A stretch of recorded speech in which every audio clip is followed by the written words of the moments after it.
بندہ بے عمل ہو، بے حیا نہ ہو، وہ کبھی نہ کبھی توبہ کاری لیتا ہے، لیکن جب ہو جائے نا بے حیا، پھر دل پہ مور لگ جاتی ہے، پھر وہ توبہ نہیں کرتا۔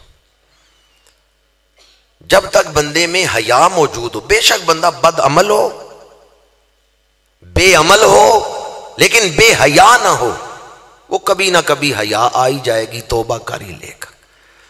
پر جس کو حیا ہی نہ آئے وہ توبہ نہیں کرتا۔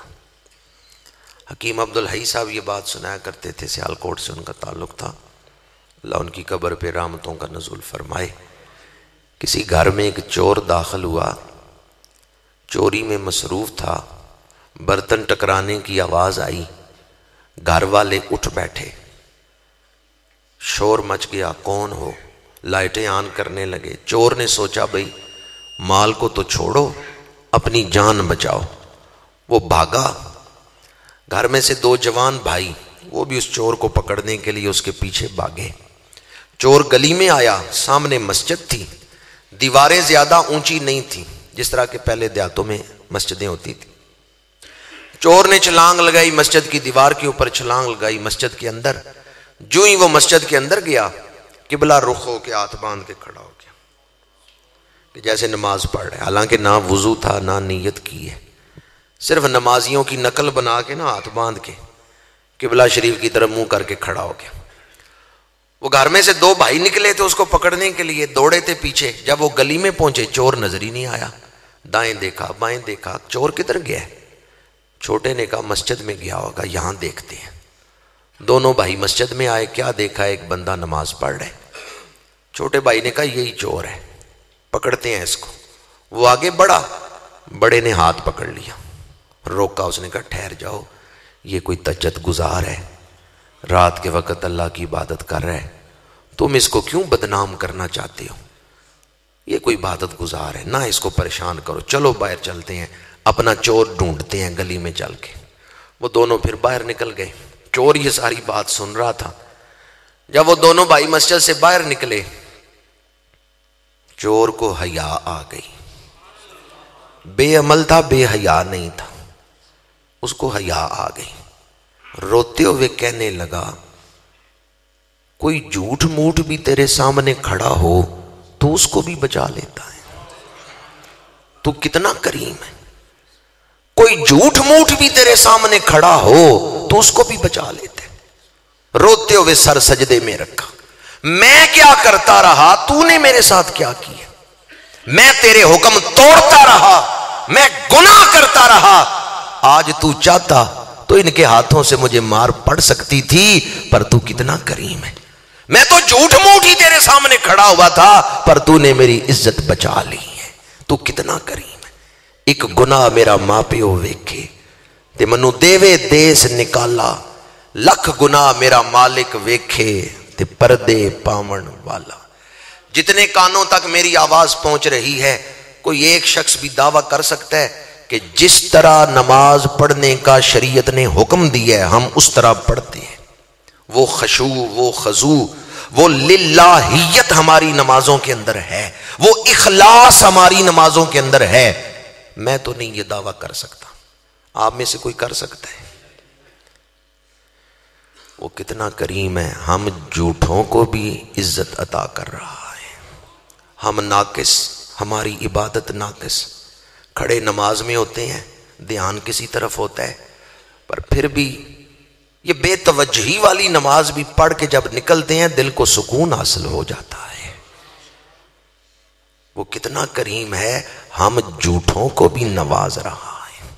ہم اس کے تقاضے کے مطابق، شریعت کے حکم کے مطابق للہیت اور خضوع و خشوع والے سجدے نہیں کر رہے، محض اپنے کرم سے وہ ہماری زندگی کا نظام چلا رہا ہے۔ ہم جیسے گناہگار اگر زمین پہ چل پھر رہے ہیں تو یہ اللہ کی رحمت کا ثبوت ہے۔ قرآن مجید میں اللہ کریم نے اپنے آپ کو جبار بھی کہا ہے، قہار بھی کہا ہے، لیکن اپنا تعارف جبار کہہ کے نہیں کروایا۔ تعارف جب کروایا ہے بسم اللہ الرحمن الرحیم۔ ہاں اپنی صفتوں کے بیان میں جباریت کا ذکر کیا ہے، قہاریت کا ذکر کیا ہے کہ اللہ جبار بھی ہے، وہ گناہوں کی سزا بھی دیتا ہے، کافروں کو، منافقوں کو، مرتدوں کو، فاسقوں کو، فاجروں کو، مجرموں کو اگر وہ پلٹ کے نہیں آئیں گے، توبہ نہیں کریں گے، سزا بھی دے گا۔ لیکن اس چیز کو اپنا تعارف نہیں بیان کیا۔ تعارف کیا بیان کیا ہے؟ بسم اللہ الرحمن الرحیم۔ وہ بڑا مہربان ہے، وہ نہایت رحم کرنے والا ہے۔ جب اپنے تعارف میں رحمانیت کا ذکر کیا ہے، الحمدللہ رب العالمین الرحمن الرحیم، تو اس کا مطلب یہ ہے اب کوئی دوزخ میں جائے گا تو خود ہی بھاگ کے دوزخ کی طرف جا رہا ہے، اللہ نے تو اس کے لیے سامان ہدایت کا پورا انتظام کیا ہے۔ اگر کوئی ساری زندگی گناہوں میں گزار کے موت کا فرشتہ نظر آنے سے پہلے پہلے توبہ کر لے، اللہ اس کو بھی معاف کر دیتا ہے۔ وہ کتنا کریم ہے۔ ایسے کریم کے دروازے پہ آنا چاہیے یا نہیں آنا چاہیے؟ جب موت کے بعد اللہ تعالیٰ کی شانوں کا اظہار ہوگا نا، اس وقت تو بندے کو نظر آ جائے گی نا شانیں، اظہار ہوگا جب اللہ کی شانوں کا، پھر بندہ روئے گا میں نے کیوں غفلت میں زندگی گزاری، میں کیوں اتنے کریم رب سے دور رہا۔ حضرت ابو الحسن اشعری رحمت اللہ تعالی علیہ آپ فرمایا کرتے تھے کہ اگر تمہیں پتہ چل جائے تمہارا رب تمہارے ساتھ کتنی محبت کرتا ہے تو تم اپنے کپڑے پھاڑ دو، جنگلوں میں بھاگ جاؤ، کانٹوں کے اوپر دوڑ رہے ہو پھر بھی تمہیں چبھن کا احساس ہی نہ ہو، اگر تمہیں محسوس ہو جائے کہ تمہارا رب تمہارے ساتھ کتنی محبت کرتا ہے۔ چونکہ وہ محبت چھپی ہوئی ہے، پردے میں ہے، ہزاروں حجابات ہیں درمیان میں، ہمیں اس محبت کا احساس نہیں، ہم غفلت میں چل پھر رہے ہیں۔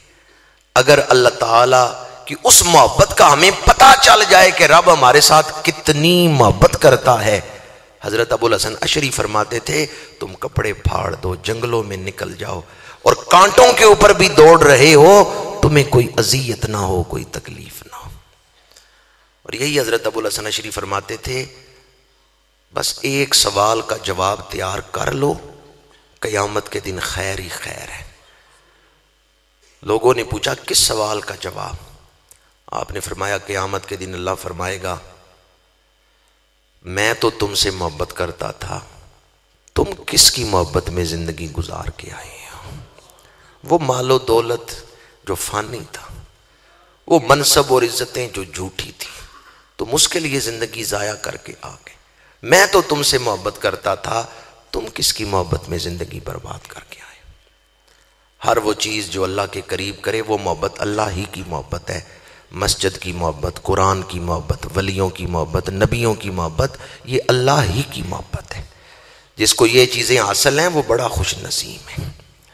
حضور شہنشاہ بغداد کے ایک جملے نے، ایک ارشاد مبارک نے ان ڈاکوؤں کی زندگی بدل دی۔ آپ نے فرمایا میں اپنی ماں کا حکم نہیں توڑ سکتا۔ اس ڈاکو نے کیا سوچا؟ اس نے سوچا یہ ماں کا حکم نہیں توڑتے اور میں اپنے رب کے حکم توڑ کے زندگی گزار رہا۔ اس کی زندگی بدل گئی، اس نے توبہ کر لی۔ یہاں اس بات کی طرف بھی توجہ دلانا چاہتا ہوں، حضور شہنشاہ بغداد نے عرض کیا میں اپنی ماں کا حکم نہیں توڑتا۔ ہمارے ہاں کتنے نوجوان ایسے ہیں کہ جو ماں باپ کی بات پر دھیان ہی نہیں دیتے، ان کی نصیحت پر دھیان ہی نہیں دیتے، غور ہی نہیں کرتے کہ ماں باپ نے کوئی نصیحت بھی کی ہے۔